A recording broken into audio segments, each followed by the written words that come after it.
Coming up next, how NBA legend Kobe Bryant impacted our local community and what his tragic death means to those who admired him. I think if anybody is passionate about the game at all, especially in the last 20, 25 years, you were impacted by Kobe.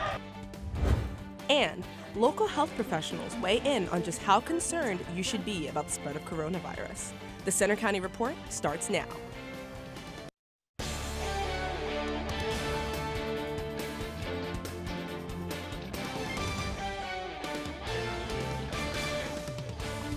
Good afternoon, I'm Hunter Kelly. And I'm Alicia Hercules. Thanks for joining us. We start with breaking news. Today, the U.S. issued an advisory against all travel to China because of the coronavirus. It's now infected almost 10,000 people worldwide. The World Health Organization has declared the outbreak a global emergency. It spread to more than a dozen countries, and more than 200 people have died in China from the virus. What can Central Pennsylvanians expect when it comes to this dangerous outbreak? Reporter Luke Locker talks with experts. Officially named by the World Health Organization as 2019-NCOV, the dangerous strain of coronavirus that began in Wuhan, China, has spread to more than a dozen countries around the globe, including the U.S. Penn State, with more than 40,000 students at its University Park campus and a large number of Chinese students, is closely monitoring the situation. Dr. Elizabeth McGraw, director of Penn State's Center for Infectious Disease Dynamics, says like many deadly Asian viruses, this one likely started among animals and somehow jumped to humans. Some of the ones that we've seen in the past that people might be familiar with are SARS and MERS. And SARS was also coming out of bats, and MERS was something that was present in camels. Once it affects humans, Dr. McGraw says containing the virus can be difficult, but measures are in place to do so. You know, when we have travelers coming back from other parts of the world where they think they might be infected, they're being checked at the airports, they're being checked when they get off the planes. And then if they do have the virus, then it's about managing their exposure to others. So I think there are a lot of practices to put in place. Although there are only a few cases in the United States and none in Pennsylvania, officials here say they're ready to control and contain a possible outbreak. Shelley Hafner, Penn State's infectious disease manager, says here in central PA, the common flu is more of a threat than coronavirus. If you're in Wuhan City, China, yeah, you probably have some deep concerns. But here at Penn State, not as big. So flu vaccine is still available here at UHS as well as in pharmacies in the community. If you haven't had your flu shot, it's not too late, get it. In University Park, I'm Luke Locker for the Center County Report. Experts say while a coronavirus outbreak in Pennsylvania is unlikely, people showing any of the flu-like symptoms should get checked by their doctor. Today, President Trump's impeachment trial is going into its 10th day. After 7 days of arguments and 2 days of questioning, senators will move to vote for possible witnesses and more evidence today. If 51 senators in total are in favor, the Senate will then take specific votes on what witnesses should be called and what documents to request. If not, the Senate could then move to vote on the 2 articles of impeachment. The investigation continues today into the fatal chopper crash that killed basketball star Kobe Bryant and 8 others. Tonight, the LA Lakers will be back on the court for the first time since the tragedy. Bryant had strong ties to Pennsylvania and left a mark on many people in our state. Reporter Charles Hart talked with basketball players and coaches in our area about Bryant's impact.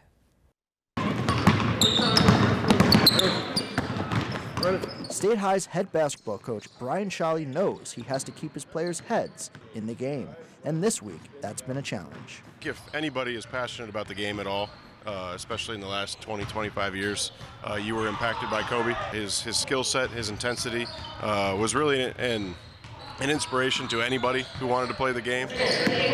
Many young players, like Cole Freiberg, looked up to Bryant. You know, you're only as good as the work you put in, and you know, practice, preparation. He made me look forward to it. You know. Freiberg admires Bryant so much he even wears a pair of Kobe's signature Nikes. Bryant's teachings went beyond the court for these young men who grew up idolizing the Black Mamba. Try to be the best. you know? Otherwise, you're just cheating yourself. Kobe Bryant's tragic death, along with his daughter Gianna and 7 other people on his helicopter, leaves a gaping hole in the world of sports. Bryant's 20-year career included 5 NBA championships, 2 NBA Finals MVPs, 18 All-Star Game appearances, and 2 Olympic gold medals. Kobe went to school at Lower Merion High School in Philadelphia. His impact on Pennsylvania basketball can be felt from State High to right here at the Bryce Jordan Center for the Nittany Lions. You know, I have a quote of Kobe's up in our practice facility about dreams and goals. He was my favorite player, so at first I didn't want to believe it. Bryant's impact on the game of basketball will continue to have a lasting impact in Pennsylvania and around the world. In State College, I'm Charles Hart for the Center County Report. In his last appearance in purple and gold, Bryant scored 60 points in a win against the Utah Jazz. His numbers, 8 and 24, were retired by the Laker organization in 2017. The unemployment rate in Pennsylvania continues to rise. The State Department of Labor and Industry says 4.5% of people in Pennsylvania were out of a job in December, an increase of 0.2% from the previous month. This marks the 4th straight month the unemployment rate has risen. The national rate is 3.5%. A judge has rejected Jerry Sandusky's request to have his 30 to 60-year molestation sentence reduced. At a hearing this week, the judge said she deliberately constructed the prison term to have an impact on the former Penn State coach, and she noted Sandusky continues to maintain his innocence. He was convicted in 2012 of sexually abusing 10 boys. The state Senate has passed a bill to increase penalties for drivers who have multiple DUI convictions. The bill's sponsor says the new law would end what he calls Pennsylvania's revolving door system for the most serious drunk drivers. Under the bill, penalties would rise for those who have multiple convictions and higher blood alcohol content levels. The bill now goes to the State House for consideration. Police say they're still searching for 2 women who stole pizza from a downtown State College restaurant. Pizza Me on Hetzel Street contacted police after one of the suspects allegedly walked behind the employees-only counter, stole a pizza, and took off. Police released these surveillance photos and are now asking the public to help identify the suspects. Will the Puxatawny Phil see his shadow this weekend? Mike Susko has the 7-day forecast coming up. Plus, how a new Penn State policy will help employees spend more time with family members. Also coming up, people will be able to belly up to the bar again at a local historic inn if the new owners have their way. We're back after the break.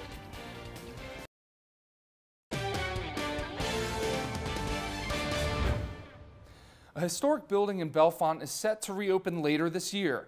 Gamble Mill on Dunlop Street will undergo renovations starting in March after 2 brothers acquired the property. The building will be turned into a restaurant and pub, along with short-term suites and retail space. Their goal is to make changes to the site while maintaining its historic components. The original building dates back to the 1700s. Pennsylvania wants to become a more important player in presidential elections. The State House has approved a bill that would move up the PA primary in presidential election years by 5 weeks, starting in 2024.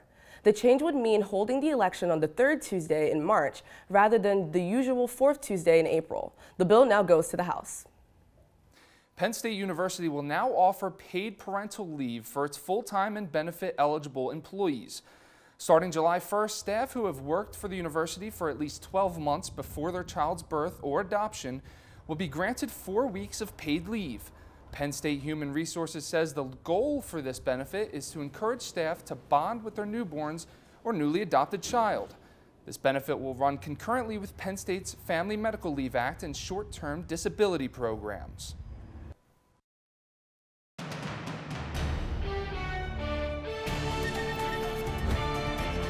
Began the day with some sunshine, but the clouds have moved in. Live look outside Beaver Stadium right now, and we can see just a cloudy day right now. Temperatures in the 30s. It's 36 outside, but it feels like 31 with that wind chill, and thanks to the winds out of the southeast, they're only around 6 miles per hour right now.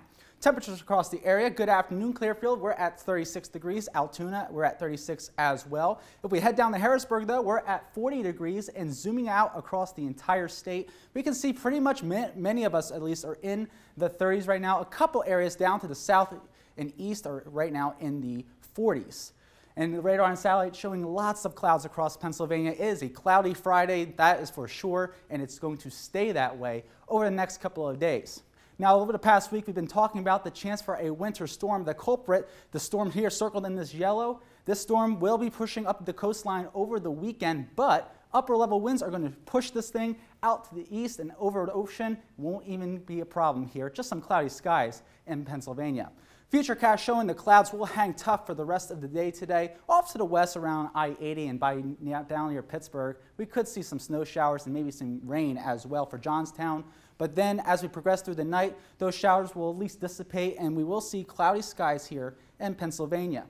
And then also for tomorrow afternoon, the clouds will continue pushing to the east. We will see breaks a couple of sunshine, maybe just in time for the sunset tomorrow evening here in State College at least. And then Sunday, unfortunately, the gray skies will return once again. So it will be a cloudy weekend here as well. Today we were talking temperatures at 42 degrees. It will be cloudy end to January. And then for tonight, temperatures at 28 degrees. We could see some flurries though. And then for Thursday, or for tomorrow at least, we'll see a high of 41 degrees. But if you look at the 7-day forecast, here we see Monday, Tuesday, and Wednesday, temperatures will be in the 50s. That, Alicia and Hunter, 15 to 20 degrees above average for this time of year. But unfortunately, it does not come without the chance for some rain showers. Certainly excited to see it warm up here. Thank you, Mike. Now here's Ryan Lamb with sports. Penn State will make a special mark at Super Bowl 54 in Miami this weekend. Find out what it is coming up next. Also coming up, back in the rankings, we have highlights and post-game reaction as Penn State men's basketball faced a familiar Big Ten opponent.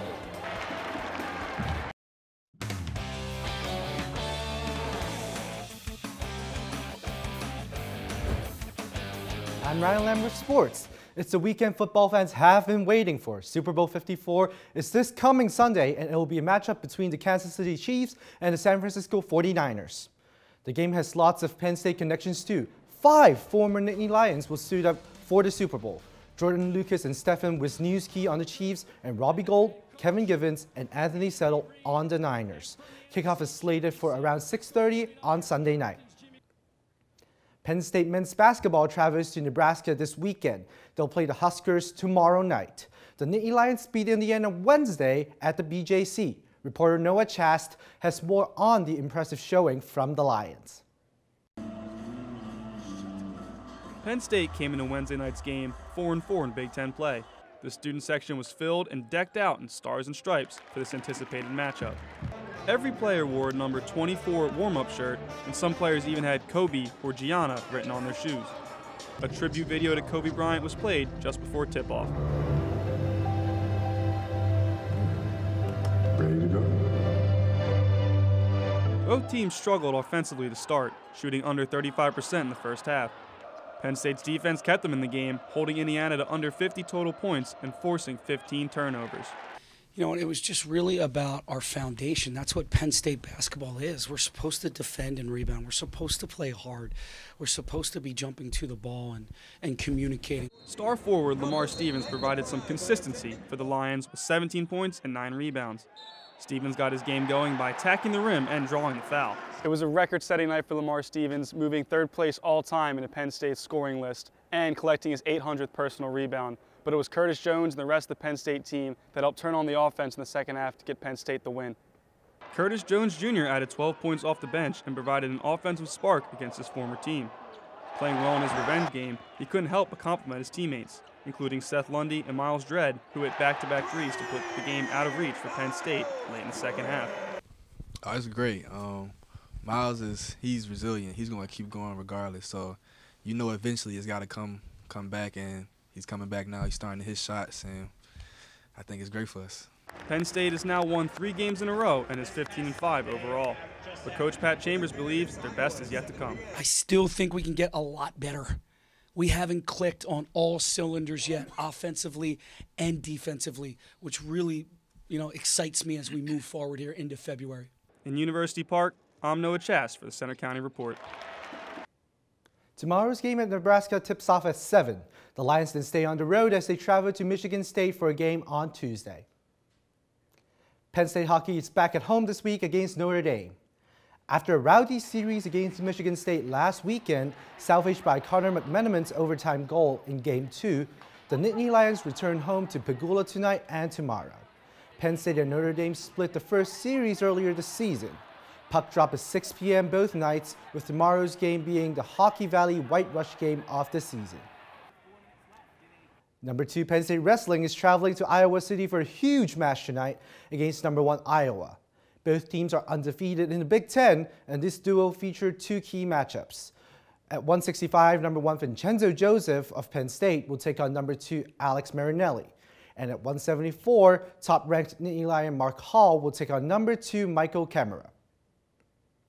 And in women's soccer, the U.S. women's national team beat Haiti 4-0 in the CONCACAF Olympic qualification. Kristen Press, Lynn Williams, Lindsey Horan, and Carly Lloyd were the goal scorers. Penn State alum Alyssa Nair started and played the full 90 minutes in goal. The USWNT will play Panama tonight at 8:30. And there are reports out today that Penn State football defensive line coach Sean Spencer is leaving to take that same job with the New York Giants. That's all for sports. Now back to you at the anchor desk. Thanks, Ryan. Coming up next, a unique program at Penn State may get a $2 million boost. We'll tell you what that money would help launch in other parts of Pennsylvania. Governor Tom Wolf has announced a proposal to give more than $2 million in funding to Invent Penn State. It's part of a larger $12 million plan focused on technology and innovation programs. If approved by state lawmakers, the money would help Penn State expand entrepreneur programs and launch 4 new innovation hubs across the state. The university has started 21 hubs in the past 5 years. That's all for today's newscast. You can find more of our stories on our website, centercountyreport.com. And you can follow us anytime for breaking news on Twitter. That's at Center County REP, or on our Facebook page. We also have a Center County Report Instagram. Join us for our next newscast next Friday. Have a good weekend. We hope you enjoyed watching the video. Be sure to subscribe to our YouTube channel if you did. For the rest of our newscasts and featured stories, click here. And for sports, click here. Have a great day, and thanks for watching.